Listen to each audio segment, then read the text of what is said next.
knife detector here, and today we're going to look at some buck knives. Hey, if you're new to my channel and you like knives, please like and subscribe. You're in the right place, because here we talk about sharp things and we like knives. So if you like knives, all kinds of knives, lock backs, slip joints, mid locks, liner locks, frame locks, you name it, then you're in the right place.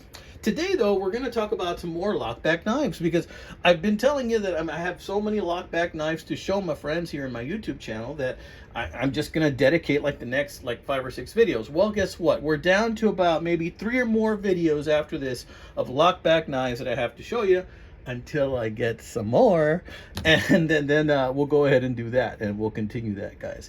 So yeah, I want to first talk to you about, so the way this video is going to go is I'm going to talk to you about my brand new, well, it's not brand new, but it really certainly does look new, but it's from the year 2000 buck 500 with brass scales, friends. Brass scales. Have you ever seen that? Now, I polished them up a little bit for this video. I paid 40 bucks for that knife, and man, I love it. And that's my second buck 500. I have this one here that I've already done a video on, and here we have one with Stag scales. As you can see, I went ahead and I put a thumb stud on that one, and I'll be putting a thumb stud on that one as well. We're going to start off with looking at that one. I'm going to mention this bad boy, which I've been carrying for a while, and we're going to talk about the dye job I did on the Stag scales on that one. We're going to talk about some sheaths and 2 little acquisitions that I got today at the flea market and what I paid for them. All right, guys, let's go ahead and get into it. All right, so first off, oh, by the way, at the very end I'll talk about the little cars I have here, the Tonka, and then my little Jeep over here that I have, which looks a lot like my real Jeep in real life, except this is a very faded yellow, faded white turned into yellow because it's left out in the sun by a kid or something. Bought it in a yard sale. Okay, check out this knife, guys. Let's pull it out of my little stand here. For those of you that don't know, I glue these little neodymium magnets here to make knife stands out of them. Look at this. Look at that. Look at that. Can you see that? That's called a reflection, amigos. That is how sharp this is. That's how shiny this is. And I put my fingerprint on it there, but just for the sake of this video, we're going to clean it up. Now, it will not stay that shiny. It is going to tarnish, because I'm going to carry this in my pocket or in a sheath. Now, this particular one has stainless steel bolsters. The blade is 100% there, as you can see. It is even shiny as well. It's got a lot of luster to it, and we're going to bring that up to the camera for you to see the tang, probably better than I can at this point. But I assure you that I checked the tang stamp, and this tang stamp is from the year 2000. That means that it's got like kind of a reverse C going on, and that tells me that, this is about 26 years old. Man, what a beauty for 26 years old. I really lucked out to get this knife for about 40 bucks. Honestly, when I saw the pictures, this looked really grody. The brass was really, really tarnished, but I knew what it was. It was a brass knife, a brass scales on the knife, and I like the brass very, very much. And there you can see the scales a little bit closer. They're just beautiful in my opinion, and I had to have it, and it's in amazing condition. And comparing that one with the other buck 500 that I have, which is this bad boy right here. Let's compare both of them. And this is the darker brass. Notice how this one is already tarnishing a little bit. It looks kind of gold colored. This one's a little brighter, a little more yellow. And man, even some of that tarnish you can see is still there on this side. And I'm still kind of struggling to remove some of it, because some of it was really on there. But let's do a little side by side, put both of them together. I'm going to start putting fingerprints on it. Now look at that. From that, you can see how much blade is actually gone from the Stag one, right? Now the Stag one, I believe, has nickel silver bolsters. I think that's what it is. And the blade is mostly there on the Stag one, but it has had some use. Maybe it's about 95% there. But let me put that up there for you to see. Maybe I can hold it like this. I'm not sure if I'm able to hold it like that. Maybe that's a little bit better, or maybe just two-handed. See, so we have 2 beautiful bucks right here. This is an amazing knife. If you guys have never owned a buck 500, or what they call the Duke, right? If you've never owned the Duke, then the thing is that you got to get one. It's about the same size or the same length as a buck 112, and they usually are a bit more expensive than a buck 112. And the thing about the Duke is that it is thinner than the Buck 112, as you can see. And that is, I think, the main selling point, in my opinion. I think that, you know, that and the drop point blade, as you can see. Buck 112s come with a clip point blade, most of them, and this is a drop point, which I really like the drop point blade. And then the fact that it's thinner means it just slides in your pocket a lot easier. It's not as blocky. It's just a whole lot easier to manage in your pocket. So we're going to put that one right there. We're going to put this one right here. And we're going to lay those for you right there for you guys to look at. But absolutely beautiful knives. If you're able to attain one of those, it's just a gorgeous, gorgeous knife. And I needed to show that one for you guys. So today I went to the flea market with my friend Mike. Hey, Mike, if you're out there, check it out. Mike was so cool that today he treated me to lunch and for my birthday, which is coming up June 26th. And he treated me to lunch, and I want to say a huge shout out and thanks to Mike. You know who you are, Mike, and thank you so much. I had a blast walking with you in the flea market. He found a couple of things too. I found these bad boys. Look at this old Gerber sheath. Seller wanted $12 for this. You know that this is for one of those Gerbers that I forgot the designation for it, but I think it's called the Sportsman, like the Gerber Sportsman. And I have the knife. It's in my toolbox. I have two of them, actually. I have one that has stag handles, I think, and one that has you know, the wood and brass, and it's gonna fit this sheath just brilliantly. This is an older sheath from the 1980s, but it still looks like it's held up really, really well. Initially the seller wanted 12 and I talked him down to 10, and it worked out great in my favor. Now I also bought this nylon sheath because this is the heavy duty nylon. This isn't the wimpy nylon. And this is more for a multi-tool, but I like these because they have the option for horizontal belt carry. I love carrying a multi-tool, but horizontally. To me, that just is much better accessibility, right? And what I've been carrying lately is this bad boy right here. So this bad boy is a Schrade Heritage, right? And you can see right there the tank stamp. This is Schrade Heritage HO, Heritage Old Timer, or 7O right there.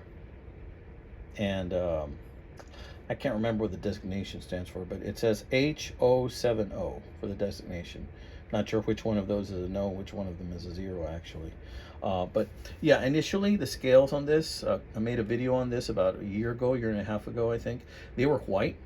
And like I showed you in one of my videos, I dyed them using, I believe it was Coca-Cola. And I dyed the scales using Coca-Cola, and look, it's holding up really, really great. As you can see, I am carrying this knife. That's why it's getting some tarnish there. Usually it's pocket carry. I added a thumb stud. Look how wide this is over here. It's already starting to look a little bit more polished around the edges because this slides around in my pocket a lot. There's more tarnish there.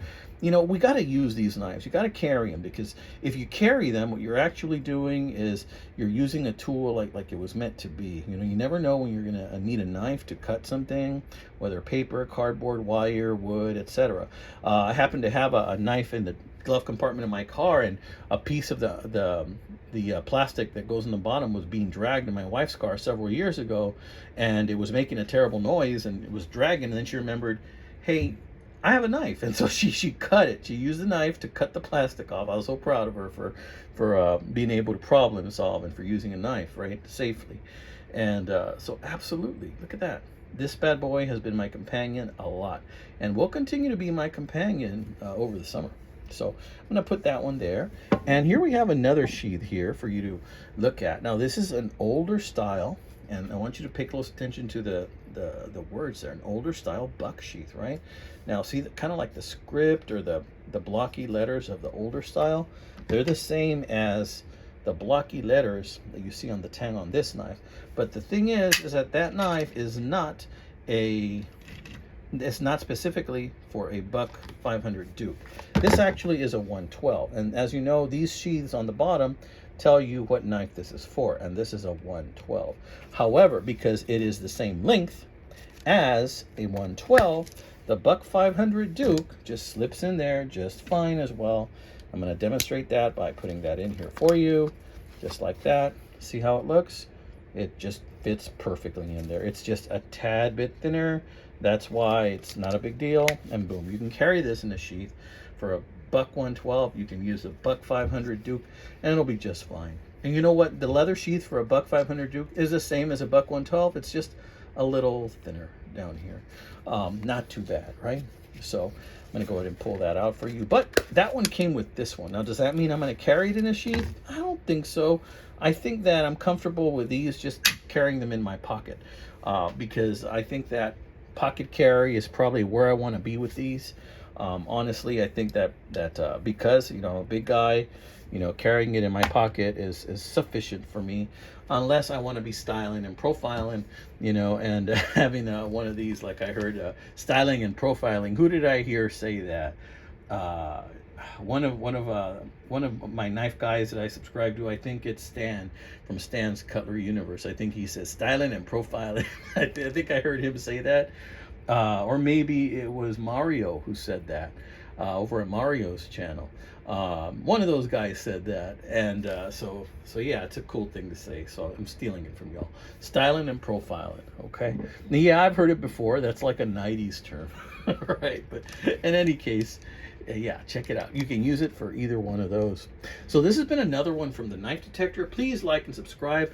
When you subscribe to my channel, you're actually allowing me to show you more videos, score some more knives at yard sales. Oh, and by the by, I am going to be taking a little vacation soon.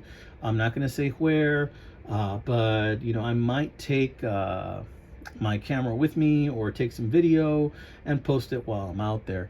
It's going to be a little difficult to do some knife hunting over there. I don't think I'm going to be in places to do that, but I'm always on the lookout, always on the lookout. And if I see something that my viewers might want to see, I'm always going to try and get some video out of it. All right, guys. So yeah, so just to show you, I'm going to remove this guy right here. For those of you that are interested, and I've already shown this one before, this is a little Tonka.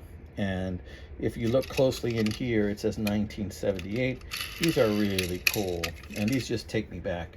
You know, that's why I look for these and pick them up whenever I see them, right? And we're going to close that. Now, this Jeep is actually, what brand is this Jeep? This was a, I can't read it right now. Well, maybe you can. Whatever it says there, that's what it is. Okay, I think it's a Tomy, like it's a Tomy toy. So yeah, this was played with. Bought this in the yard, so you can still see some of the dirt that I wasn't able to get out. I did disassemble it and do a cleaning on the inside, but I like it because it looks like my actual Jeep. I don't have a Rubicon, I have a Willys, but somebody left it out in the sun too long and it got faded. It used to be white. This is the brighter side. This is more the yellow side. But I still like it, and it is repurposed as a knife holder for Moa. All right, guys, you have a very blessed weekend ahead. Carpe de knife. Enjoy yourselves, my friends. Spend time with your family. God bless, and I hope you like my channel. Comment, like, subscribe, and by all means, share. By the by, I do have a Facebook account now, and for a long time I got out of Facebook, and honestly I just kind of want to use it for my knife friends, and that's it. So if you want, you can look me up, only it's not Knife Detector, it's Knive, like singular, not plural, Knive with a VE instead of an FE, and you can find me there too. All right, guys, y'all take care. God bless. Have a fantastic weekend, and I'll see you next time.